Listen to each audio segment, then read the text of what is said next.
I will extol the Lord at all times. His praise will always be on my lips. So ito pong ating ginagawa. At sana patuloy na ginagawa. Nating itaas ang Panginoon at pasalamatan siya sa lahat ng panahon. At all times. My soul will I boast in the Lord.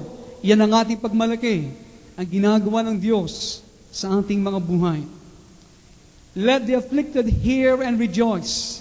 Ito at tiyak ang mga naapi at lahat ng mga nangangailangan sa kanyang tulong at kapangyarihan. Sila ay makakadinig at magagalak sa kanilang manunubos. Glorify the Lord with me. Let us exalt His name together. Iyon po ang paanyaya ni Haring David. Ayan po ang ating ginagawa. Glorify the Lord and exalt His name together. And verse 4, ito po ang ating pinag-aralan. I sought the Lord, and He answered me, and He delivered me from all my fears. I sought the Lord. Ito po magiging mahalaga sa mga dating na mga panahon. At sana ito ang patuloy nating ginagawa. Patuloy nating inahanap ang mukha ng Diyos sa ating buhay. Higit pa sa anong bagay. Kaya makikita po natin sa mga talinghaga at sa mga parabola ng Panginoon sa Ebanghelyo na kung paano ang kanyang kaharian ay kailangan nating hanapin higit pa sa pilak, higit pa sa mga perlas, higit pa sa anong bagay. Kapag yan ang ating nasumpungan, lahat ng mga bagay na nasa ating puso, sapagkat kapag ito'y dumating, ipagkakalob ng Diyos ang pagnanasa ng ating mga puso. Ang ating mga prioridad ay kanyang itutuwid. Kailangan nating hanapin ng Diyos. Hindi minsan natin makukuha ito sapagkat ang paghanap, gaya ng ating ipinahayag, yan ay kailangan ng panahon, kailangan ng concentration, kailangan natin buong pag-iisip. Gaya kapag nawalang isang bagay, we have to think, hindi ba? Kailangan natin balikan ang mga bagay natin ginawa at kung saan natin naiwan ang mga bagay na ito. We need to seek God, lalo na po sa mga darating na panahon. Gaya mamaya aking sasabihin ang ilang mga bagay. At dito, ang kahalagaan ng paghahanap ng mukha ng Diyos at ng kanyang kalakasan, ang siyang magiging, aking masasabi, earnest, nakasalalay, ang mga bagay na mangyayari, okay, nakasalalay ang inyong pagtayo sa hinarap, sa paghahanap niyo sa Panginoon mula sa araw nito sa nakaraan at hanggang sa kanyang muling pagbabalik. Nakasalalay sa paghanap natin sa kaloob ng Diyos, paghanap sa Kanya, sapagkat ang kalakasan natin kailangan ay magpasimula ngayon at masusupungan lamang natin habang ating hinahanap ang ating Diyos. Amen? At Kanyang ipinahayag kung ating siyang hahanapin ng buong puso. Ito po ang Kanyang commands, buong puso. Kaya sa panahon natin, hindi na po biro-biro ang paghanap sa Diyos. Kaya nakikita niyo po sa mga streamers natin, nandiyan sa kalsada ng Angeles, those who mean business with God, yan po ang aking masasabi na sila ang makakatayo sa mga panahon na darating. Kaya ang paghanap ay kailangan buong puso, hindi kalahati. Buong puso. Sapagkat kung kalahati ang ating paghanap sa Diyos, hindi natin siya lubos na masusumpungan. At kanya sinabi, kung yan ang ating gagawin, siya ay ating masusumpungan. Yan po magiging mensahe natin mamayang gabi. Ang mga taong tunay ang kanilang interest, okay? Tunay at totohanan ang kanilang paghanap sa Diyos. Who mean business with God. Sapagkat po marami ngayon, manag-a-attend church sa maraming sambahan iglesia ng Kristiyano. Marami at kanya-kanyang motibo. Kaya sila nag-a-attend ng mga gawaing Kristiyano. Subalit yung mga taong who mean business with God, totohanan ng kanilang interes at pakikitungo at paghanap sa Diyos, sila makakasumpong sa kanyang mukha at panukala sa kanyang buhay. Amen? At kanyang pinangako, kanya silang pakikinggan at tutugunan ang kanilang mga dalangin. Amen? At ano bang kanya sinabi? And He delivered me from all my fears. At ako'y ililigtas sa lahat ng takot. Ililigtas sa lahat ng takot. Ito pong ginagawa ng Diyos ngayon sa ating kalagitnaan. Habang tayo nakikinig sa Kanyang mga salita, iniligtas tayo sa lahat ng takot. Takot sa karamdaman, takot sa pagkalugi, takot sa anong bagay na dumating sa ating buhay. He delivered us from all our fears. Ililigtas niya tayo sa lahat ng takot. Ngayong umaga, pag-usapan natin na kayo ba ay nakahanda sa bagyong dumarating? Are you prepared for the coming storm? May bagyong dumarating na kung inyo babasahin ng kapanahunan natin na ginagalawan sa kasalukuyan, lahat na sinasabi ng Panginoon sa Kanyang mga salita, sa Kanyang muling pagbabalik, ay nahayag na at nangyayari sa ating kalagitnaan. Lahat ng mga bagay na nangyayari nagbabadya sa mga panahon na dumarating. Subalit ang panahon, bago dumating ang Diyos, mayroong mga bagyo na Kanyang pahintulot sa sanglibutan para magising ang maraming mga tao. Ang tao ngayon ay hindi mo na makuha sa simpleng pangungusap. Ang Diyos sa Kanyang mga salita ay Kanyang pinahayag sa pamagitan ng Kanyang mga propeta at mga alagad ay gagawin ng lahat ng mga bagay para mga tao, ang kalang puso at mata ay makituon sa Kanya. Kaya, lahat ng mga bagay ay gagawin ng Diyos. Ito'y bunga ng Kanyang pag-ibig, bunga niyang pagmamalasakit sa lahat ng Kanyang pinili at sa mga tao magtitiwala sa Kanya. Are you prepared for the coming storm? Kayo ba'y nakahanda sa dumarating na bagyo na pahihintulot ng Diyos sa buong sangkatauhan? Walang exempted dito, maging anumang lahi at kulay. Anuman ang ating kalagayan sa lipunan, maging mayaman o mahirap, edukado o hindi edukado, lahat ay dapat maghanda sa bagyong dumarating nito sapagkat ang lahat ay makakaranas nito at walang exempted. Siguro kagad na sinasabi ni Pastor, isa na naman bang malungkot na mensahe na yung pagkakaloob at sasabihin ngayong umaga? Alam po ninyo, bahagi yan sa lahat ng mensahe ng Panginoon. Subalit, gaya ng ating ipinapahayag, ito po'y magtatapos sa isang mabuting bahagi.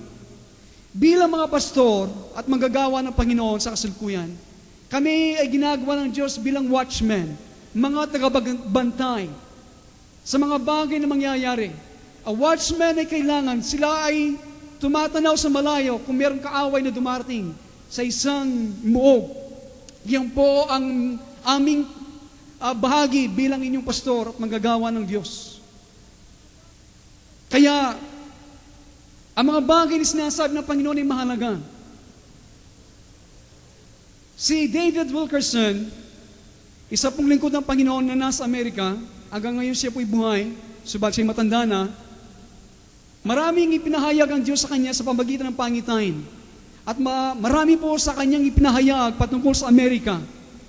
Laban sa Amerika ay nangyari at naganap. Kaya kinikilala siya ng maraming mga Kristiyano na siya po ay propeta ng Diyos na nabubuhay sa kasalukuyan. Meron siyang malaking iglesia sa New York City, particularly po sa Times Square. Lolobin po ng Diyos tayo makating doon. Marami po sa mga bagay na kanyang pinahayag, mga libro at mga bagay patungkol sa kanilang pamahalaan ay naganap sa kanilang kalagitnaan. At ngayon siya po ay nag-prophesy na naman na ipinahayag ng Diyos. Ito'y matagal ng panahon. Patungkol sa Amerika, sa kanyang sariling bansa, na kanyang sinasabi, ang bansang ito ay patungo sa isang financial holocaust. At kanya po sinabi, meron probably sabi niya, dalawang senaryo na mangyayari. Listen to this. Kapag ang Amerika ay naapektuhan, halos buong sanglibutan ay maapektuhan. Pagtaas lang ng konti ng dollar, tayong lahat ay naapektuhan. Ano pa kaya ang buong bansang ito? Kapag nangyari ang ipinahayag ng lingkod ng Diyos na ito, ang buong sanglibutan ay maapektuhan. Meron pong implikasyon kapag ang mga bagay na ito nangyari sa kanya. Kaya sinabi niya, meron dalawang senaryo na pinakita ng Diyos sa kanya, baka ito ang maganap. Ang isang senaryo, sinabi niya, baka ang stock market po ay biglang bababa ng 1,000 puntos at 1,000 points. Kapag ito'y nangyari, sabi niya, bawat tao sa Amerika at sa buong sanglibutan, kapag ito ang nangyari, Ang mga stock market ang naapektuhan, lalo sa Wall Street, New York, doon po ang pinakamakati nila, magkakaroon sabi nila panandalian ng biglang pagkatakot. A short state of panic. At pagkatapos po noon, muli magbabalik ito, at sabi niya, palagay ko ganito ang mangyayari, sabi niya, at pagkatapos sasabihin niya, ng lahat ng mga tao, lahat ay ganap na, tapos na, nagkaroon ng adjustment sa market.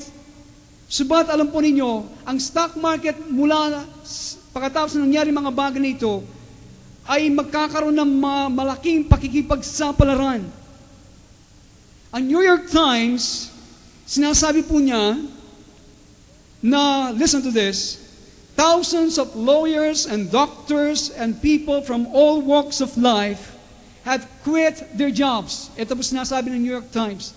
Marami mga professional, tumigil sa kanilang trabaho, tumigil sa kanilang careers. Ang kanilang pong ginawa, bumili ng mga computers, at kanilang ginagawa ngayon, they spend all day, ang kanilang ginugugol ng buong panahon, naglalaro ng stock market sa harapan ng kanilang computers. That's all they do. Ang kanilang ginagawa, they're gambling. Ito pong humawak sa kanilang espiritu. Kaya, it has become the golden idol of America, ang stock market. Yung sudden gain, yung biglang pagtubo na pinapangako sa kanilang bayan. And 43 million Americans now privately investing $1.5 trillion in stock market. Gano po kalaki na ang investment ng maraming mga Amerikano sa kanilang stock market. They have leveraged their home. Kanila pong sinanglang kanilang mga tahanan with 100 to 125% mortgages para po magkaroon sila ng extra $50,000, $60,000, $70,000, $100,000 para makapaglaro lamang ng stock market. Kapag ang bula ay pumutok, kapag nagpasimula ng gumuho ang lahat ng bagay, magkakaroon po at matataranta ang marami. And thousands of Americans, alos po ngayon, last 2 weeks ago, nangyayari po, meron ng mga ganitong trend na sa ating bansa. Yung mga tao ngayon naglalaro ng stocks, nagbibigay mga agent ngayon sa atin, nag-aanyaya na maglaro sa stocks, meron mga techniques, strategy, okay? Yan din yung pumapasok na. Kaya mangyayari, kapag ito nangyari, ang maraming mga Amerikano, mawawala ng kanilang mga tahanan, mawawala ang kanilang mga kotse, mawawala ang lahat, dahil po kanilang ininvest sa stock market. I know this, sabagat po, nung ilang mga taon, ganito mang ginawa namin. Okay? Kaya isa po sa mga government officials nila, siya po ay tumingin na matuwid sa kanyang television, kanya sinabi, itinuro ang kanyang daliri, you're foolish, sabi niya, you're gambling. Mawawala yung lahat. Ito po hindi na nagmumula sa mga preacher, kundi po sa mga major economists. So what is coming po is sinasabing horrendous, nakakatakot. Subat ang bagay nito, it is judgment.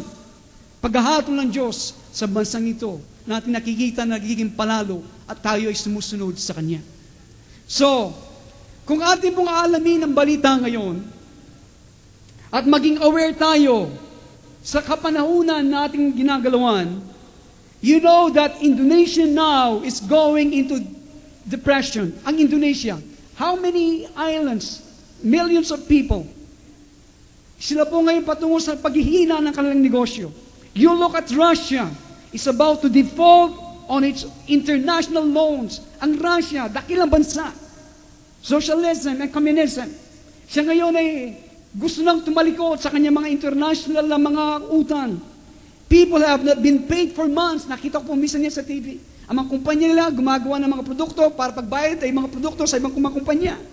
Kaya nangyayari po, no paychecks in months. Russia is rushing into a full-blown depression. Mexico, Argentina, Brazil. Ano po ang kailangan para gumising tayo? Gumising ang maraming mga bansa. Okay. Judgment was falling in nation. Ang pag-aato ng Diyos ay dumating sa mga bansa. Para makita ng mga bansa, wala sa kapangyarihan, wala sa salapi. Kaya lahat na pwede sinasandalan, tinatayo ng maraming bansa at pinagmamalaki, ay ginagalaw ng Diyos. And God is saying, wake up! Gumising na kayo! Ako na ito ang gumagawa nito. Kaya, sinasabi po ni David Wilkerson, Many times I picture it, sabi niya, okay, ito ang kanyang nakikita sa kanyang kaisipan. At sinabi niya sa kanyang kongregasyon, kailan pa lamang, kanya sinabi, I told you from this pulpit, makikita niya raw isang araw, ang presidente nila sa Oval Office, okay, nakatingin sa malayo, sa harapan ng kanyang bintana. In total panic. Natataranta siya, nagugulat siya, at harapin niya mga congressional leaders niya, ang mga Secretary of Finance niya at lahat ng mga pinuno ng bansa. At tatanungin niya mga taong ito, what happened? Anong nangyari? How did it happen? Paano ba nangyari? What are we going to do? Ito ang kanya napipicture sa kanya kaisipan at napakita ng Panginoon. At ang mga congregational leaders nito at mga ibang mga pinuno, ang matatas na pinuno ng bansa ng Amerika, sila po ay mag-aandog, magsasabi ng mga mahinang mga dahilan. Sinabi nila, there was no evidences, no sign, everything was under control, there was no inflation, okay? And they will try to explain it, but they can't. Paliliwanag nila, anong dahilan ba nangyari mga bagay nito, pero hindi nila mapaliwanag. At ang gagawin po ng Panginoon, and the Lord is going to say, ang sasabihin ng Diyos sa kanila, you turn to your stargazer. Ngayon, pumupuntahan ninyo ang inyong mga bumabasa sa mga bituin. Doon nyo inahanap ang inyong kapalaran. Hindi nyo ginawa ang gusto ng Diyos sa inyong mga eskwelahan. Hindi nyo ginawa ang anong gusto ng Diyos sa inyong pamahalan. Hindi nyo ginawa anong gusto ng Diyos sa inyong lipunan. Now, turn to your seer, turn to your prophet.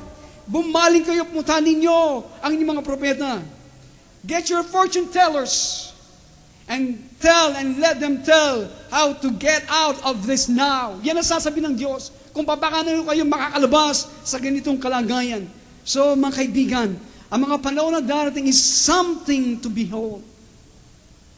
Nandiyan ba kayo? Ngayon po sa Amerika, moral doesn't count, sabi nila. Ngayon, sabi ng Panginoon, tignan natin kung paano nyo haharapin ang ganitong biglang pagkagulat at biglang kaguluhan. Kapag ito'y nangyari, makikita ng buong bansa na ito ang kamay ng Diyos na kumikilos. Ang mga bansa sa darating ng mga panahon ay hindi na magiging katulad sa nakaraan, lalo na ang Amerika. Andiyan ba kayo?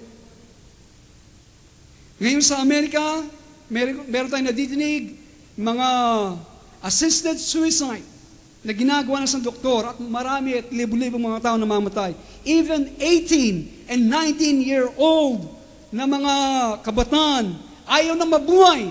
Bakit po?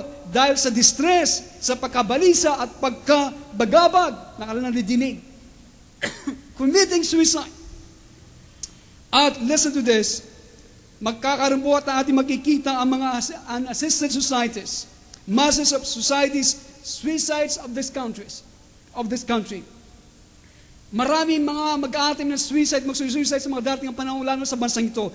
Sapagkat ang bansang ito, mga affluent nation sa West, mga taong puno ng tagumpay, maraming pera. Kapag wala ng tagumpay, kapag wala ng pera, hindi po nila makayanan. They cannot handle it anymore. Right now, in Japan, okay, tignan po ninyo, Japan is going down into depression. Japan. The banks are closing. Marami sa mga bangko sa Japan ay nagsasara. And by the latest count, 8 of their top financial leaders have committed suicide just last month. Isa sa pinakamataas nilang financial leaders ay nag-suicide. They cannot handle it anymore. Alam po ninyo, it is just beginning. Ito yung nagpapasimula pa lamang. Hindi po natin sinasabi ito ng katapusan ng American society, but I'm talking about sa lahat ng bansa, this is the humbling of a nation. Ito pong binababa ng Diyos ang bansang palalo. Katulad natin. How long is going to last? We don't know. Are you prepared for what is coming? Ito po ang tanong ko sa inyo. Kayo ba'y nakahanda sa anuman dumating. Kayo ba'y gumawa ng anumang paghahanda sa mga panahon na darating? Now, when I talk about preparation, kapag aking pong binabanggit patungkol sa paghahanda, alam po ninyo, si David Wilkerson, meron po siyang aklat na ang pamagat ay America Last Call. Dito sinasabi niya mga bagay na mangyayari sa Amerika. At ito po ay nababasa ng mga iba't ibang tao sa Amerika, maging Kristiyano o hindi. Ngayon po yung mga secular prophet po, mga psychic sa Amerika, napakarami po. Kanila din sinasabi ang ganito mga bagay. They're telling people, okay, the secular prophets also, they're telling people to get ready. To get ready. Na sila po daw ay maganda. Bakit po?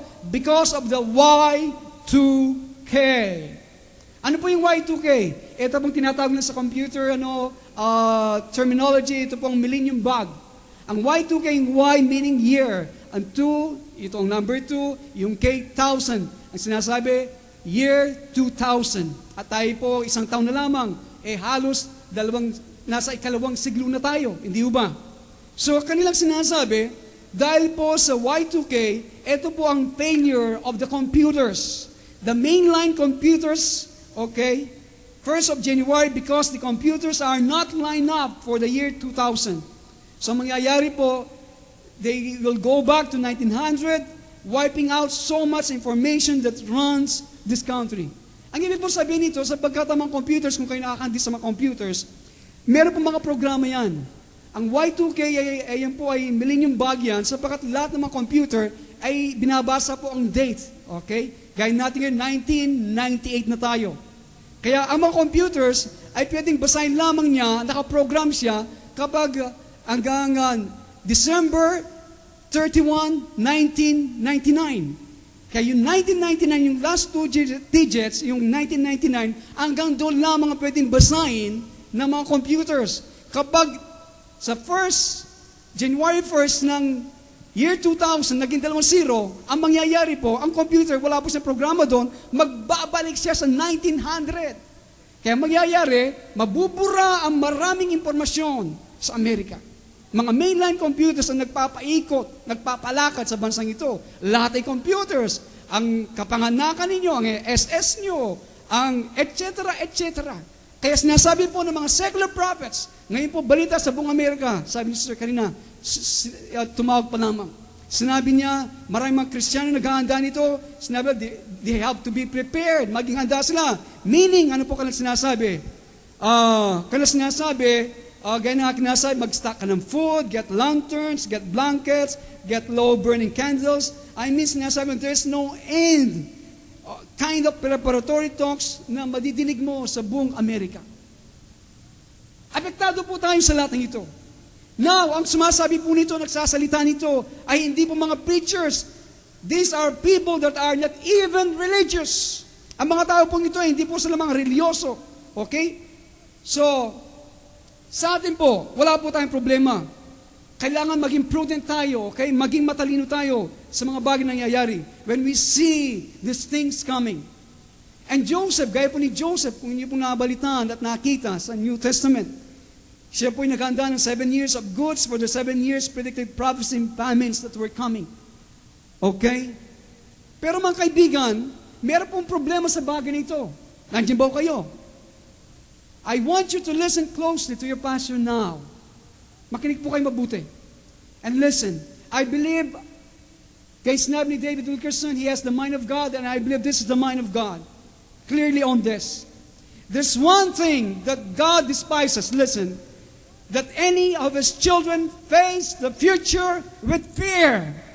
Yun po ang isang bagay na kinasusuklaman ng Diyos na isaman sa kanyang mga anak ay harapin ang hinarap na may takot sa kanilang puso. Kaya sinasabi natin, we sought the Lord and He answered me and delivered me from all my fears. Ng aking po mga magulang, sinasabi ko lang mga bagay dito, ayaw madinig. Sabi niya, nagnenervous na ako. He delivered me from all my fears. Hindi po yan ang plano ng Diyos.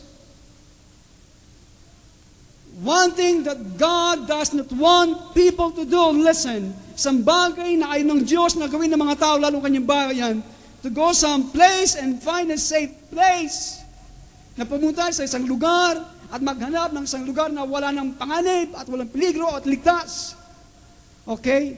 Okay, si Pat Robertson po ngayon, ng 700 Club, bumili ng malaking acres of land. Okay, wala pong masama doon, pero, andyan po kayo, sa bawat ng ating napapansin, there is no safe places left anymore. Wala na tayong makikita nga naman lugar na wala ng peligro o ligtas. I don't care what mountain you go to, what desert you go to, there's no safe place other than in Jesus Christ. There's no safe place other than the Lord Jesus Christ. Wala nang ibang ligtas na lugar maliban sa ating Panginoong Jesucristo. Palapakan po natin Panginoon. Hallelujah! Gayunpaman, okay, if you want to stock food, you do all these things. Pwede po natin gawin. But the Lord says, when you see all these things begin to come to pass, kapag nakikita niyo lahat ng mga bagay nito ay nangyayari sa inyong harapan, look up and rejoice. Tumingin kayo at kayo ay sabi niya, magalak sapagkat malapit na ang pagliligtas sa inyo. Hallelujah, because your redemption draweth nigh. Hallelujah. Yan ang ating pag-asa. You only tremble in one thing, only His Word. Yan ang dapat nating matakot tayong manginig.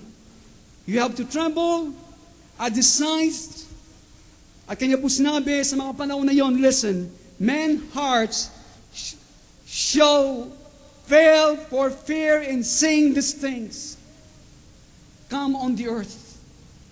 Maraming mga tao ay himatayin sa takot kapag kanilang nakikita na ang mga bagay nito. Subalit hindi ang bayan ng Diyos. Na those who are fully trusting in the Lord Jesus Christ, God does provide for His people hiding places. Amen? Yan po napanood natin ng mga bata. Kaya inahanda natin ang ating generation. Magkakalubang Diyos ng mga lugar na pwede sila magtago. Maraming kasaysayan na ginawa ng Diyos na ating mababasa. Tinago ng Diyos maraming mga bayan niya. Ang bayan niya kay Hitler na Nazism. Ang buong kasaysayan ay puno kung paano ang Diyos sa panahon ng krisis ay iningatan niya ang kanyang bayan sa pamagitan ng kahanga-hanga at mahimalang kaparaanan. But you see, when I talk about are you prepared, I'm not talking about this physical preparation or material preparation. Ang aking binabanggit po kapag aking tinanong kayo na kayo handa at naghahanda, ang aking binabanggit ay hindi po patungkol sa physical na paghahanda, ang material na paghahanda. I'm talking about spiritual preparation. Ito ang mahalaga. At dito tayo tinatawag ng Diyos. Kaya ito po, nais ko pang i-focus ang ating mensahe ngayong umaga sa bagay nito. Now, listen to this. Listen. Kaya makikita niyo po kung paano ang Diyos ay gumagalaw sa ating kalagitnaan, sa ating gawain. Listen.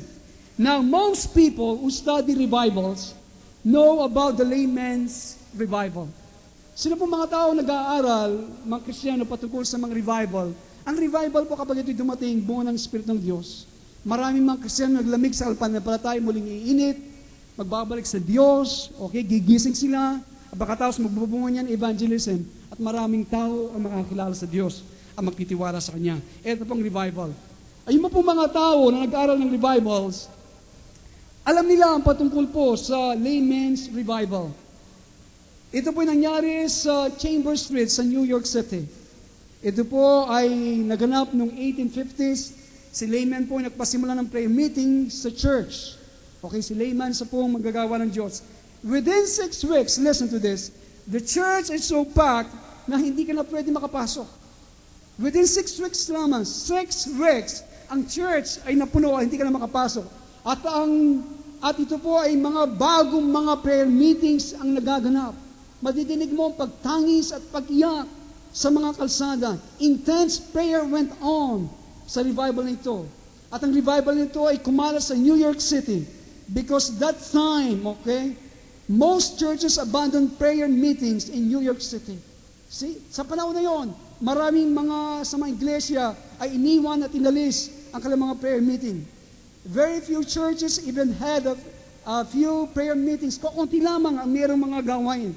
And people sa panahon na yon, ito abang nagaganap ang mga revival na ito, sila po ay kumakatok sa mga pintuan ng mga iglesia. There's such a spirit of prayer in that city. At sila po ay nagpupumilit, kumakatok, at sila po ay matindi at sabik-sabik na manalangin. And suddenly, all over the city, there were prayer meetings. Amen? Meron mga prayer meetings. But listen to this. If you look history, it happened simultaneously when the stock market crashed. Nangyari ang revival nito kasabay nung bumagsak ang stock market. Makalawa lamang bumagsak ang stock market natin.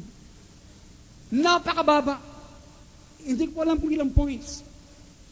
There were no safety nets then nung pong nangyari ito sa Amerika. Wala pong gaya ngayon na ilan sa inyo nagtatrabaho. Wala pong unemployment compensation. Wala pong welfare noon. Wala security system, okay? Mga pag-ibig na pwede supportahan kayo kapag wala kang trabaho. Okay? Kapag wala kang trabaho noon, your job, okay, you're penniless. You were poverty-stricken. You were out. Yan pong kalagayan. And suddenly po, just in Lower Manhattan, there were 30 to 50,000 unemployed men. Naglilipot po sa kalsada. And they heard about the prayer meetings, and they came in, and they were driven to prayer. Nung madinig nila ang mga prayer meeting, nandoon sila nakakala sa Manhattan. Walang ginagawa, walang trabaho. Madinig nila mga gawain na nangyayari. Nag-atempo sila, doon sila po natulak na manalangin at magpakmaba sa harapan ng Diyos. And that revival, it followed the trail of the depression all through America. Nandiyan ba kayo? So I want you to listen closely in the days ahead. Kapag ang bagyong ito na dumarating ay tumama sa kanyang buong lakas, listen. At ang mga bansa ay nahilo na sa takot at sila natataranta na. People are going to flee from every false gospel in the land. Ang mga tao ay tatakas at aalis sa lahat ng mga mali, mga ebanghelyo ipinapangaral sa lahat ng bansa kung saan ipinapangaral ang salita ng Diyos. Hindi sa aksidente nandiyan tayo sa Jimenez, isang commercial place, sentro sa Angeles. I know God has a purpose. At tayo, sa ganitong nakikita natin, ang ganitong trend na pagkilos ng Espiritu ng Diyos. Kaya mga kaibigan, nasa sentro tayo ng kalooban ng Panginoon. Ang mahalaga ngayon, tayo naghihintay. Ang ating mga prioridad sa mga panahon na dating ngayon, kung wala nang ganong mabigat at wala nang ganong bearing sa ating spiritual life, ang ilang mga bagay, alisin natin lahat ng sagabal. Sapagkat mga kaibigan, kailangan ng buong pusong paghahanap sa Diyos. Ito ang panahon na mag-seryoso na tayo sa lahat ng mga bagay na ginagawa ng Diyos. Yung mga kukunting bagay na maadlang sa ating panalangin, sa bagatan ng gawain ng Diyos, akin mong kain sa inyo bilang yung pastor, sapagkat dyan nakasalalay, alisin natin sa tulong ng Panginoon. Yun lang may kaugnay na kayo lalakas sa hinarap. Mga kaibigan, sa inyong sambayan, yun ang inyong gawin. Yun ang ating bigyan ng pansin ng buong puso. Sapagkat sa mga panahon na darating ito, kapag tumama na sa buong lakas ang bagyong ito, sino ang makakatayo maliban yung mga taong malakas ang kalampundasyon sa harapan ng Diyos? Kaya ang mga tao sa panahon ito, kapag naghahari na ang takot sa maraming mga bansa, nagpapanik na sa mga nangyayari, ang maraming mga tao ay tatalikod, alis sa maraming mga parsong ebanghelyo na ipinapangaral, kahit na sa mga sinasabi ng mga Kristiyano, mga sambahan. They are going to flee from the prosperity gospel. Tatalikod sila at alis sila sa mga ebanghelyo na ipinapangaral, kundi pera, gumano ka, umunlad. Ang Diyos sa kanila nagiging bellboy na lamang. Ngayon, inyong makikita sa mga convention, meron mga preacher kanila sinasabi at pinapangaral, God can make you rich if you get your faith straightened out. Ikaw daw ay magiging mayaman. Sinasabi ng ilang mga ngaral, these are the prosperity preacher. Kung ang iyong pananampalataya may tutuwid mo, sa isang convention po, sa isang convention, Ang nangyari po ganito, mayroon isang tao na aawit at kanya sinabi, habang ako'y maawit, kung kayo tatakbo, ibibigay din ng Diyos ang salapi. Habang ako'y maawit at kayo tumatakbo. Tignan nyo. The song is, run for the money! Run for the money! Kaya habang umaawit ito, run for the money, run for the money. Sa isang convention, Christian convention, ang mga tao sa auditorium, kanilang ginagawa, takbo na takbo para sa pera. Nandiyan po kayo. How many will run for the money when the crisis hits? Ilan ang tatakbo sa salapi kapag ang krisis na ay dumating? Sana mga discernment ang pag-unawa ng mga kaisipan ng mga Kristiyano. People who are unemployed, who is in despair. People who are in panic, and they are going to go to churches that deceive them, that have given them nothing but entertainment. Ito po mangyayari.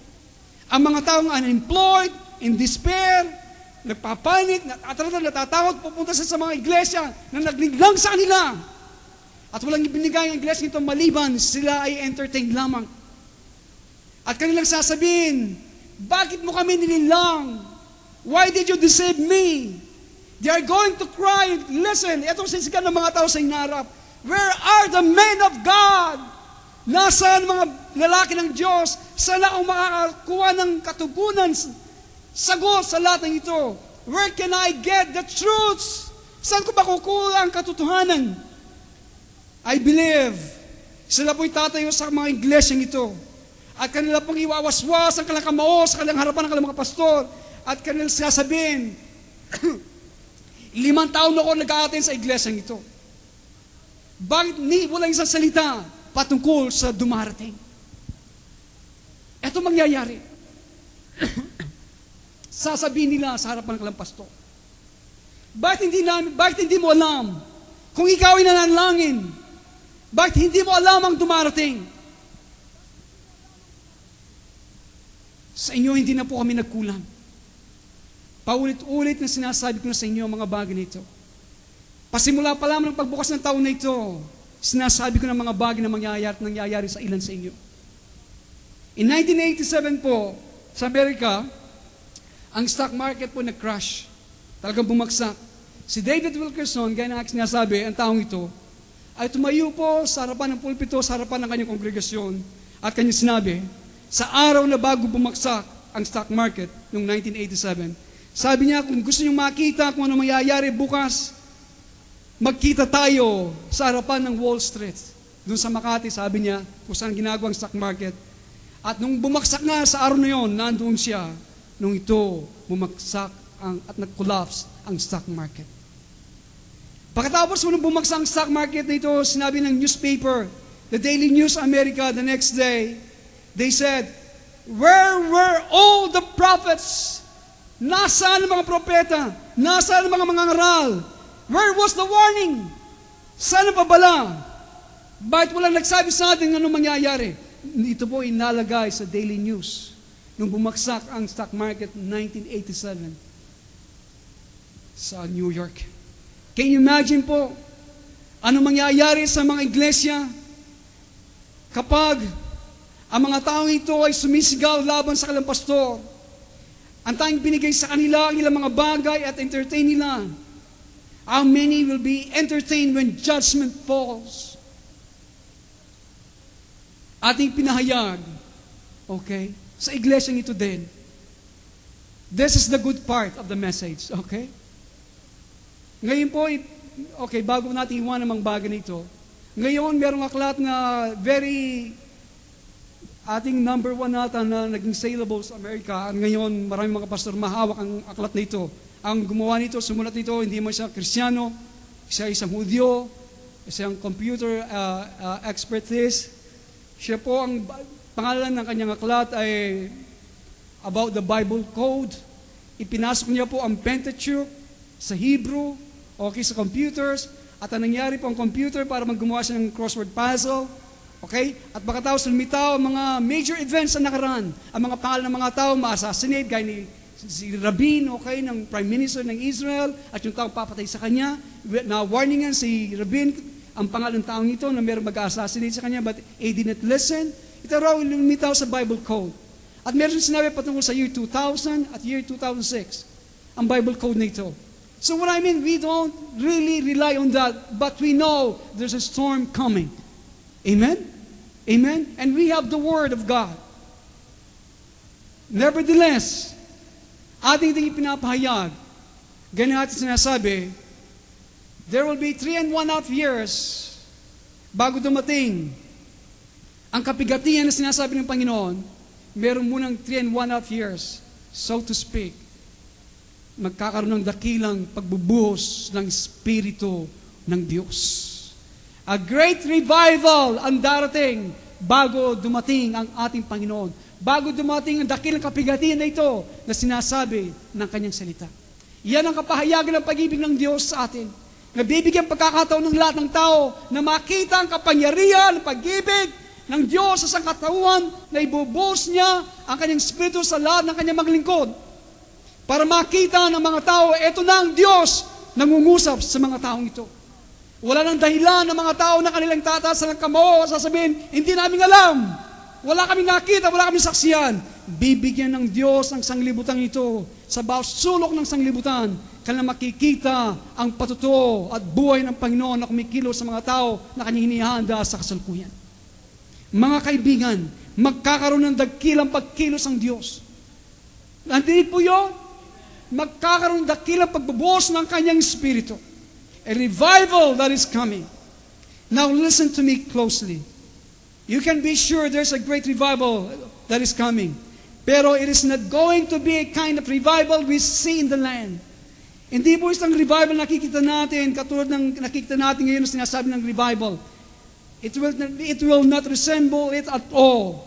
There's going to be one kind of revival only can meet the need of a panic-stricken, white-faced, fist-clenching generation. There's only one kind of revival that is going to meet the needs.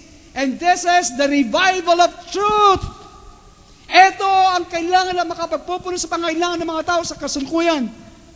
Na magkakaroon ng revival ng katotohanan. Truth! Truth! Yan ang revival na dumarating. Yes, tunay, God will empower His servant. But God will pour out a divine truth of fresh revelation of the risen Christ, such as no generation has ever seen. Ibubuhos ng Diyos ang sariwang kapahayagan ng ating Panginoong Jesucristo. Yan ang kanyang ginagawa ngayon sa inyong mga buhay. Kaya nangyayari mga bagay na yan.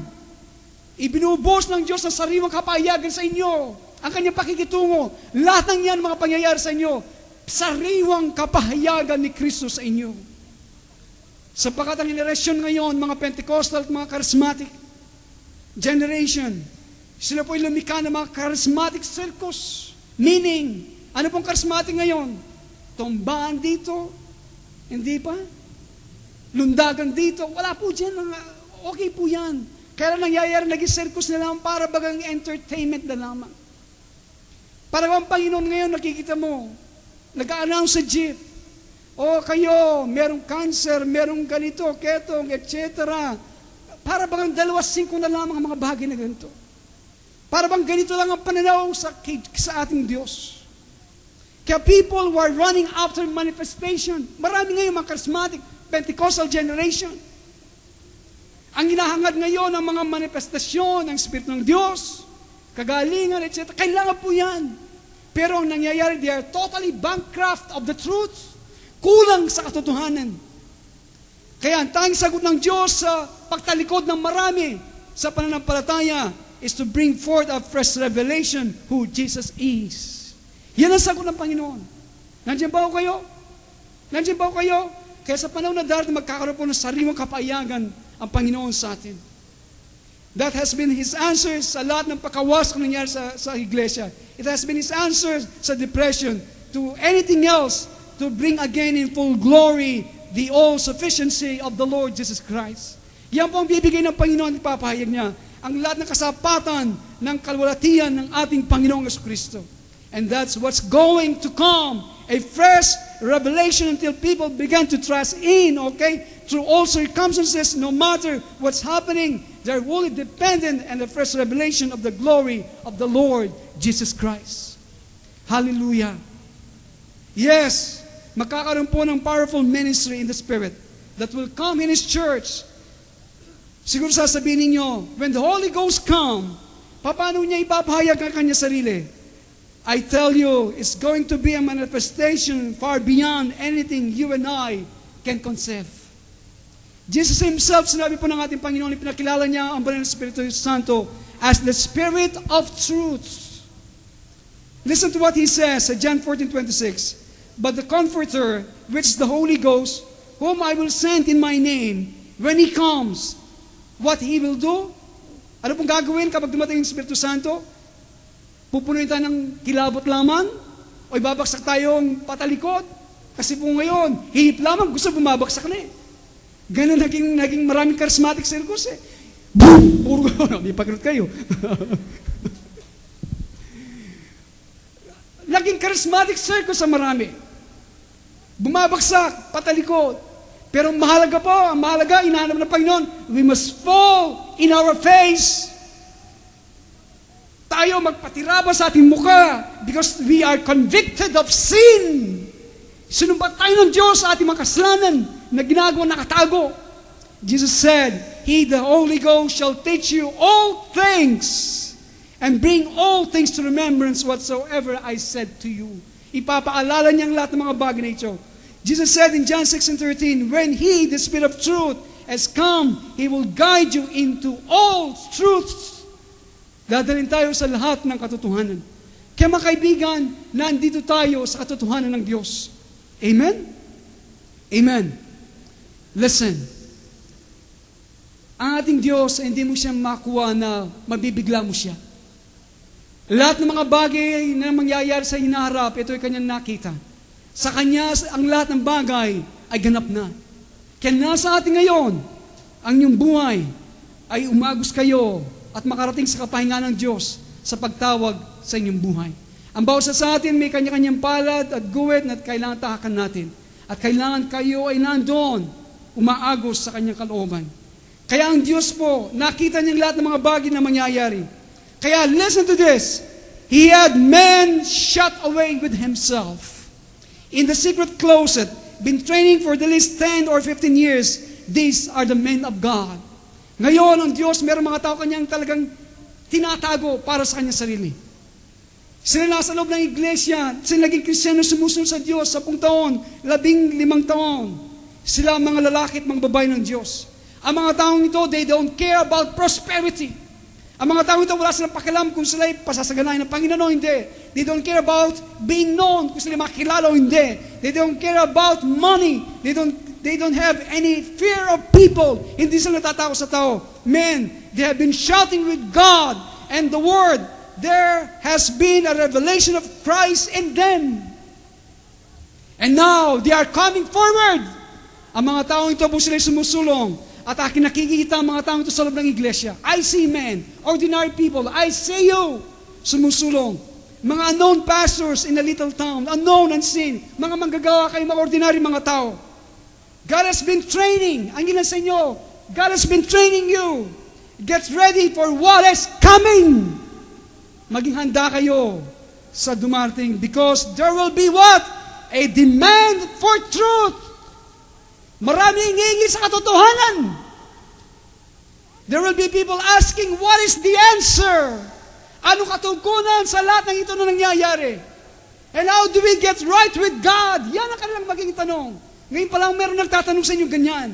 And there's going to be a cry unto you.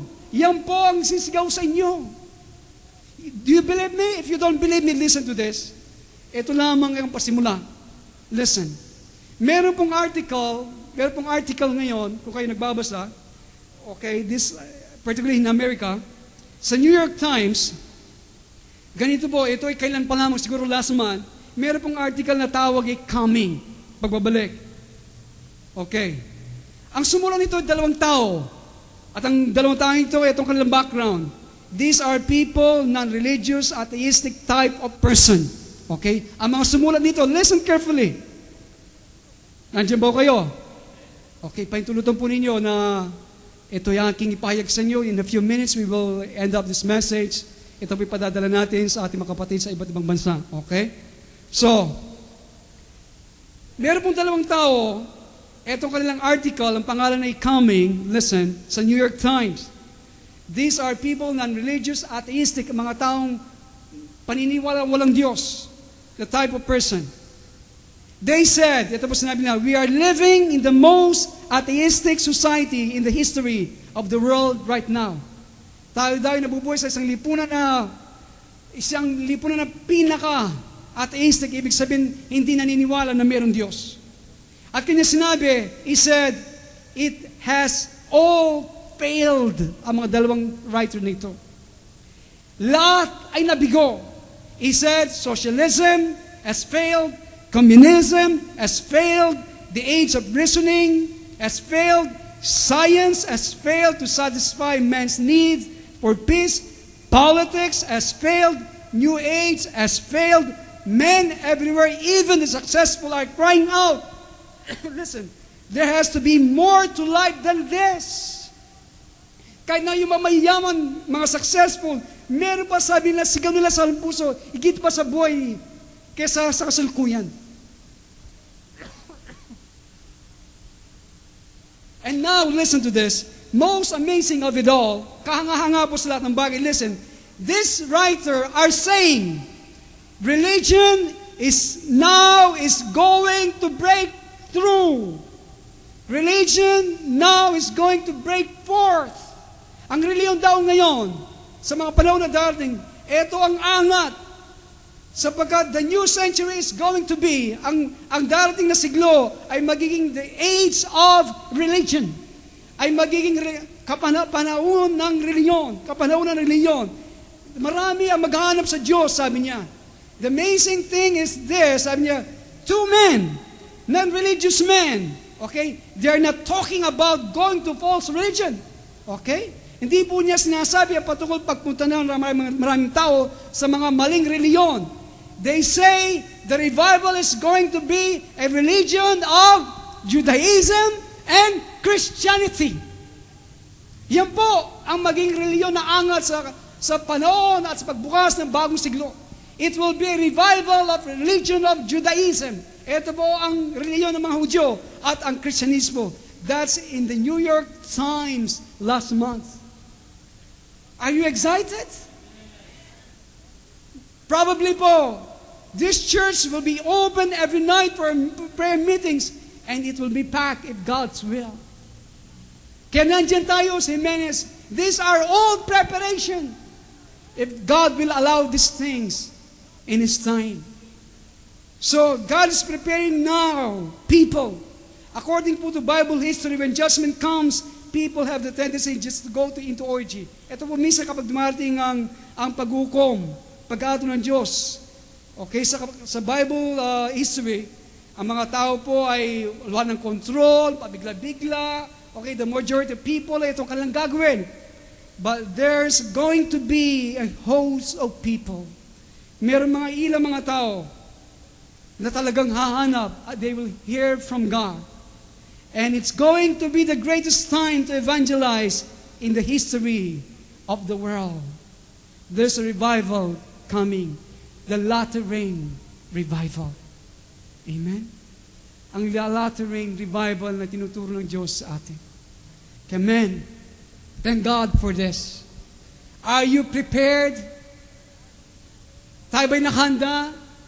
Ito ang panahon na siyasatin natin ang tunay nating kalagayan sa harapan ng Diyos. Lahat ng forma ng gobyerno ay nabigo. Kaya itong mga sinasabi ng Diyos sa atin, kaya nasa inyo kung paano kayo dindinggin ang panawagan ng Diyos na ito sa ating mga buhay. Tayo pong lahat ay manalangin.